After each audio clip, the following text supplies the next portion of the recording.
तो चलिए एपिसोड शुरू करते हैं, ठीक वहीं से जहां पिछला वाला खत्म हुआ था। वो चिल्लाया। रास्ते में चेन ने फांगसी से पूछा कि क्या आज रात वाले लड़के उसके क्लासमेट्स थे। उसने पूछा कि वो इतने कमजोर कैसे हो सकते हैं, उसे मार खाने के बाद भी लड़ नहीं पाए। फांगसी ने विश्वास के साथ जवाब दिया कि उसके ज्यादातर क्लासमेट्स उससे कमजोर हैं। चेन ने प्रशंसा में उसे थम्स अप दिया। फांगसी ने उनसे कहा कि वो उसके जैसा ना करें, अगर अगले कुछ दिनों में उनका सामना उनसे हो तो वो भाग जाएं, वो अभी उन्हें हराने के लिए इतने मजबूत नहीं है। वो हंस पड़े और कहा कि वो समझ गए, उसे चिंता ना करने को कहा। फांगसी ने कहा कि वो पहले वापस चली जाएगी ताकि वो आराम कर सकें, कल वो उन्हें राजधानी घुमाने के लिए लेने आएगी। दाल ही बिस्तर पर गिर पड़ा, कहते हुए कि वो बहुत नींद में है और पहले सोएगा। वो लेटते ही सो गया। चेन भी सोने चला गया, लेकिन 2 घंटे बाद भी उसे नींद नहीं आई। गहरी नींद में ना सो पाने के कारण उसने टहलने का फैसला किया। बाहर अभी भी बहुत लोग थे। ये सच में राजधानी थी। देर रात तक भी चहल पहल थी। उसने एक रोशन दुकान देखी जिसका नाम ओल्ड गोस्ट्स सन्ड्रीज था। अंदर वो बीस्ट टेमिंग पर्ल्स बेच रहे थे। बीस्ट टेमिंग पर्ल्स म्यूटेटेड जानवरों में पाए जाने वाले कोर थे। उन्हें सीधे खाने से बीस्ट टेमिंग शक्ति बढ़ती थी। ये ब्लैक आयन बीस्ट टेमर्स और उससे ऊपर के लोगों के इस्तेमाल के लिए थे। चेन ने मालिक से एक basic level beast taming pearl की कीमत पूछी। मालिक ने कहा 5 लाख। चेन कीमत सुनकर चौंक गया। फिर उसने एक black iron beast taming pearl की कीमत पूछी। उसकी कीमत पूरे 6 लाख थी। उसने कांच के जार में कुछ देखा। अंदर एक दिल सुरक्षित रखा हुआ था। वो जानता था कि ये एक गेल हॉक का दिल था, एक लॉर्ड लेवल जानवर जिसकी कीमत 2 लाख थी। सिस्टम ने फिर अगले विकल्पों का सेट दिखाया। उसे चॉइस 2 का इनाम बहुत आकर्षक लगा, रीबाउंडिंग फोर्स स्किल बुक प्राप्त करना। अगर उसने दिल खरीद लिया तो क्या ये इनाम उसे 2 लाख का दिल खरीदने के लिए मजबूर नहीं कर रहा था। उसने सोचा, गाले हॉक के दिल में उसके कॉन्ट्रैक्टेड जानवर को उसकी जन्मजात स्किल समझने का मौका था, लेकिन उसके पास कुल 2 लाख ही थे। दूसरे 2 विकल्पों के इनाम बहुत अच्छे नहीं थे। मालिक ने कहा कि वो इसे अफोर्ड नहीं कर सकता। अगर वो नहीं खरीद रहा था तो उसे चले जाना चाहिए और उसके बिजनेस पर असर नहीं डालना चाहिए। उसने अपना मन बना लिया था। पैसा सिर्फ एक सांसारिक चीज है, स्किल्स ज्यादा जरूरी हैं। इसलिए उसने कहा कि वो इसे खरीदेगा। वो बस थोड़ी रिसर्च कर रहा था। उसने शेल्फ्स की तरफ इशारा किया। ये और वो, इस दुकान की सारी औषधियां, जड़ी बूटियां, साथ ही दूसरी दुकान के सारे बीस्ट टेमिंग पर्ल्स। मालिक खुशी से चमकते हुए पूछा, तुम सब चाहते हो? लेकिन उसने बस मजाक किया, कहते हुए कि वो उन्हें नहीं खरीदना चाहता। उसने गाले हॉक के दिल की तरफ इशारा किया और कहा कि उसे वो चाहिए। एक पल बाद मालिक ने उसे दिल दे दिया। उसका चेहरा पहले से बिल्कुल अलग था। चेन ने पैसे दिए, उसका दिल रो रहा था, अपनी जेब से 2 मिलियन उड़ते देखकर। उसने स्लिम को बुलाया और उसे इसे खाने के लिए कहा। स्लिम ने दिल निगल लिया। मालिक को विश्वास नहीं हो रहा था कि उसने अभी-अभी एक 2 मिलियन का दिल एक F रैंक स्लिम को खिला दिया है। क्या आजकल सभी अमीर लोग इतने खर्चीले होते हैं? स्लिम खाने के बाद खुश लग रहा था। उसने विंड फोर्स समझ ली थी। चेन ने सिस्टम नोटिफिकेशन चेक किया। उसकी स्किल काउंट बढ़कर 2 हो गई थी। स्लिम के पास अब विंड फोर्स की क्षमता थी, जिससे वो हवा की शक्ति छोड़ सकता था। उसकी हमला शक्ति, उसकी ताकत कंट्रैक्टेड स्पिरिट के हवा गुण और रीबाउंडिंग फोर्स से संबंधित थी। नजदीकी लड़ाई में हमला होने पर स्लिम का शरीर एक रीबाउंडिंग फोर्स उत्पन्न करेगा, जिसे दुश्मन तक पहुंचाएगा। इस फोर्स का नुकसान स्लिम की अपनी रक्षा से संबंधित था। 2 मिलियन अच्छी तरह से खर्च हुए। 3 हफ्ते बाद फांगसी ने चेन और जांग दाली को हुआशिया एकेडमी घुमाने ले गई। हुआशिया एकेडमी की शक्ति देखने के बाद चेन ने वहां दाखला लेने का पक्का इरादा कर लिया। 3 दिन बाद होटल में जांग दाली अपना बैग कंधे पर डाले प्रवेश परीक्षा देने गया। चेन अभी भी सो रहा था। उसने दाली को अलविदा कहा, उसे अच्छी खबर लाने के लिए कहते हुए। फिर वो वापस सोने चला गया। वो सूरज डूबने तक सोया। उसका फोन बजा। ये दाली था। उसने फोन उठाया। दाली दूसरी तरफ से घबराया हुआ लग रहा था, कहते हुए कि उसे किसी ने रोक रखा है। फिर दाली ने फोन काट दिया। चेन बाहर दौड़ा। उसने एक टैक्सी ली और दाली को घिरा हुआ पाया। उसने भीड़ को धक्का दिया और दाली से पूछा कि क्या हो रहा है। सामने वाला लड़का चैनशू को देखकर तंज कसने लगा। तो ये है वो जबरदस्त ताकत जिसके बारे में तुम बात कर रहे थे? चैनशू ने उनसे बकवास बंद करने को कहा और पूछा कि वो कौन है। वो एक नज़र में बता सकता था कि मोटा लड़का एक बिगड़ा हुआ अमीर बच्चा है, लेकिन उसके पीछे के बॉडीगार्ड्स बहुत सारे और प्रभावशाली थे। मोटे लड़के ने अपना परिचय राजधानी के चूदाबाई के रूप में दिया। उसका दोस्त बहुत बातूनी था, परीक्षा के दौरान उसे उकसा रहा था, दावा कर रहा था कि वो उसे हराएगा। चैनशू ने मन ही मन सोचा, एक लड़ाई नामुमकिन नहीं थी, लेकिन उसे स्थिति का आकलन करने की जरूरत थी। उसने उनकी लड़ाई के परिणाम के बारे में पूछा। पता चला कि दाली सच में जीत गया था। वो 5वें स्थान पर था, जबकि दूसरा लड़का 50वें स्थान पर था। चैनशू हंसा। तो कोई समस्या नहीं है। उसने कहा कि वो तुम्हें हराएगा और उसने हराया। अपने शब्दों पर कायम रहना सम्मान का प्रतीक है। उसके शब्दों ने चूदाबाई को चुभ गए। उसने गुस्से से चैनशू को चुप रहने को कहा। उसने उन्हें 2 विकल्प दिए, उसके बॉडीगार्ड से लड़ो या उसके कॉन्ट्रैक्टेड जानवर से लड़ो। चैनशू और दाली चर्चा करने के लिए मुड़े। चैनशू ने फांगसी को बुलाने का सुझाव दिया। दाली ने कहा कि उसने पहले ही कोशिश की थी, लेकिन वो जवाब नहीं दे रही थी, शायद व्यस्त थी। चूदाबाई ने अधीर होकर पूछा कि क्या उन्होंने अपना मन बना लिया है। सिस्टम प्रॉम्प्ट प्रकट हुआ। विकल्पों को देखते हुए चैनशू मुड़ा और पूछा कि उसका बीस्ट टेमिंग रैंक क्या है। चूदाबाई ने कहा कि वो एक लेवल 8 बीस्ट टेमर है। वो सच में कठिन है। क्सू शाओयू पहले से ही रैंक 7 है और वो जहां से है वहां का टॉप स्टूडेंट है। ये लड़का इस उम्र में पहले से ही रैंक 8 है। ऐसा लगता है कि नानजियांग सिटी और कैपिटल के बीच बहुत बड़ा अंतर है। उसके बॉडीगार्ड से निपटना भी मुश्किल है। मुझे बस दांत पीसकर कोशिश करनी होगी। मैं इस मौके का फायदा उठाकर ये भी देखूंगा कि मेरे 2 मिलियन निगलने के बाद स्लिम किस लेवल तक पहुंचा है। ये सोचते हुए मैंने उसकी चुनौती स्वीकार कर ली। उसने लड़ाई से पहले अपने बॉडीगार्ड से पूछने के लिए भी मुड़ा, हमारी पहचान जांचते हुए। बॉडीगार्ड्स ने उसे बताया कि वो हमसे लड़ सकता है। हम बस एक छोटे से दक्षिणी शहर से थे। मैंने दाली से कहा कि वो स्थिति पर नजर रखे। अगर मैं हार गया तो उसे भाग जाना चाहिए और बिल्कुल पीछे मुड़कर नहीं देखना चाहिए। दाली सहमत हो गया। मैच शुरू हुआ। हम दोनों ने अपने कॉन्ट्रैक्टेड स्पिरिट्स को बुलाया। उस लड़के का कॉन्ट्रैक्टेड स्पिरिट बिल्कुल उसके जैसा ही था, एक मोटा सुअर जिसके पंख थे। उसे देखकर मैं हंसने से खुद को रोक नहीं पाया। मुझे उम्मीद नहीं थी कि उसका कॉन्ट्रैक्टेड स्पिरिट एक फ्लाइंग टाइप होगा। उसने मुझे इस तरह हंसते हुए कम ही देखा था। वो गुस्से से लाल हो गया, धमकी देते हुए कि मैं जल्द ही पछताऊंगा। मैं इतना हंसा कि मेरी आंखों में आंसू आ गए और मैं सीधा खड़ा नहीं हो पाया। अब मैं थोड़ा असहज हूं। हंसने से मेरे पेट में ऐंठन हो गई है। मुझे 1 सेकंड दो। चूदाबाई ने गुस्से से अपने सुअर को मुझ पर हमला करने का आदेश दिया। सुअर ने अपना मुंह खोला और एक शक्तिशाली बल थूका, जिसे मुझे जल्दी से स्लिम को उसे रोकने के लिए बुलाना पड़ा। स्लिम ने मुझे सुअर के लगातार हमलों से बचाया। मुझे इस तरह संघर्ष करते देख उसने विश्वास से घोषणा की कि मैं हारने वाला हूं। मैं गुस्से में था। स्लिम को बचाव करने में मुश्किल हो रही थी। अगर ये जारी रहा तो मैं निश्चित रूप से हार जाऊंगा। मेरे पास कोशिश करने के अलावा कोई चारा नहीं था। स्लिम ने रूप बदला और एक हमला किया। सुअर इसका अंदाजा लगाते हुए उड़ गया। इस बीच स्लिम का आकार 6 गुना बढ़ गया। चूदाबाई ने अंदाजा लगा लिया था कि वो ऐसा करेगा। जब स्लिम ने सुअर पर हमला किया, उसने तुरंत सुअर को अपनी श्रिंक स्किल का इस्तेमाल करने का आदेश दिया। सुअर जल्दी से ठीक हो गया। उसने लगातार स्लिम पर हमला किया। स्थिति को साफ तौर पर हमारे खिलाफ होते देख दाली ने पूछा कि क्या हमें भाग जाना चाहिए। वो तैयार था। मैंने उसे कहा कि जल्दी ना करे, मेरे पास एक प्लान है। मैंने स्लिम की फीस पकड़ी।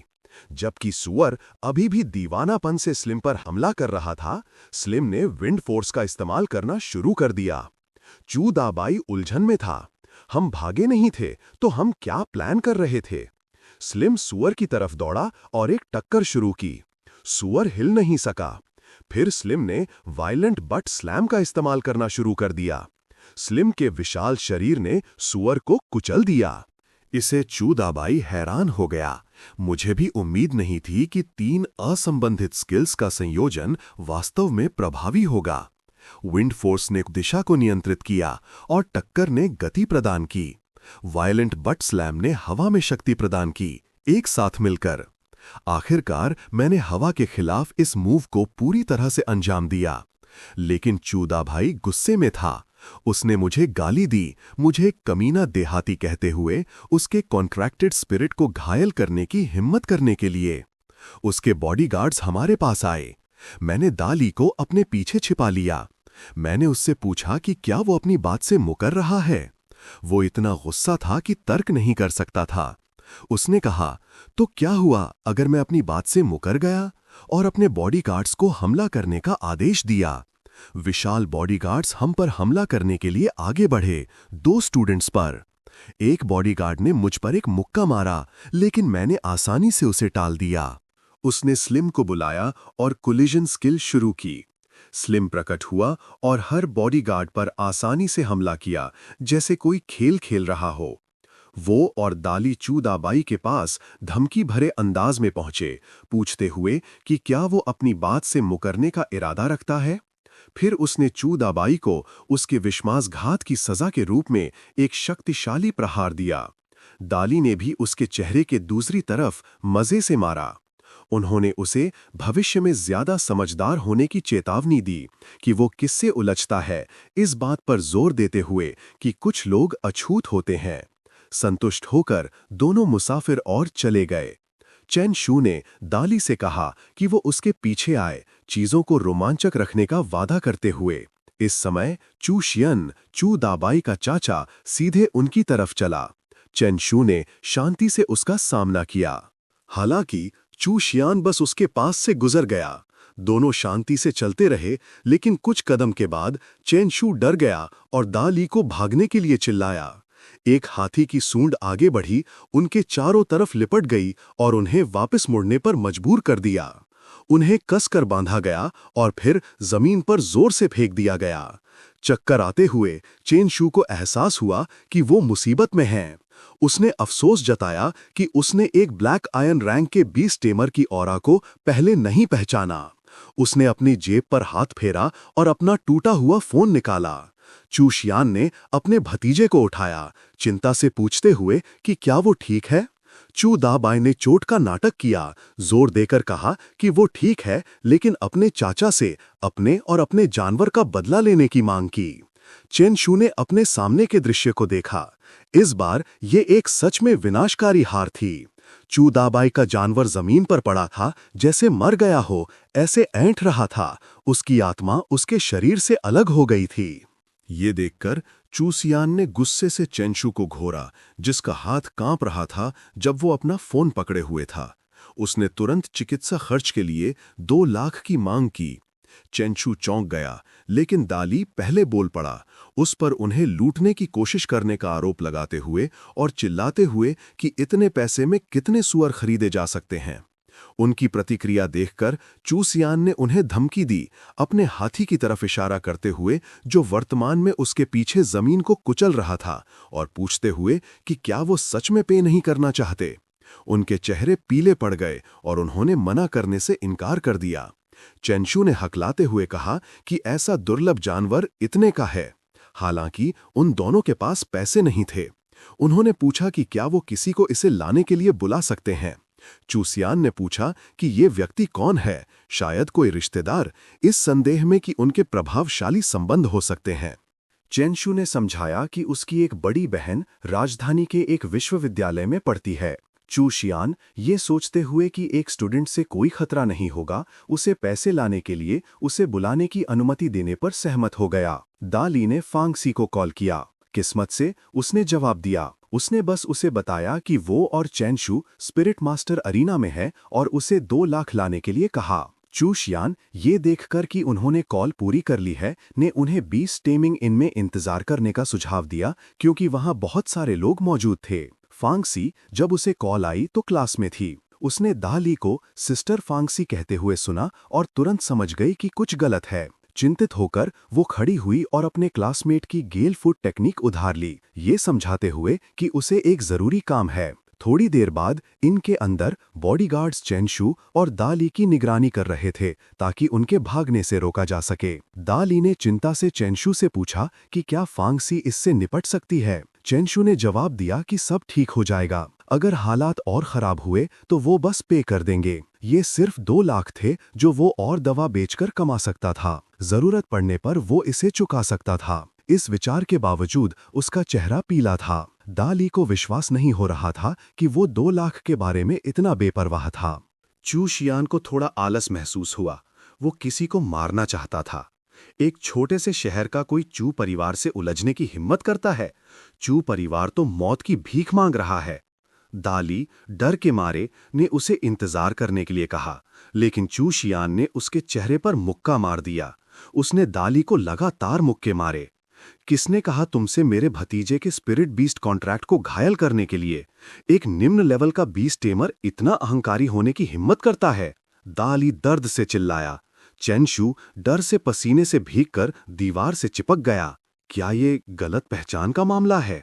चेंशू ने सोचा।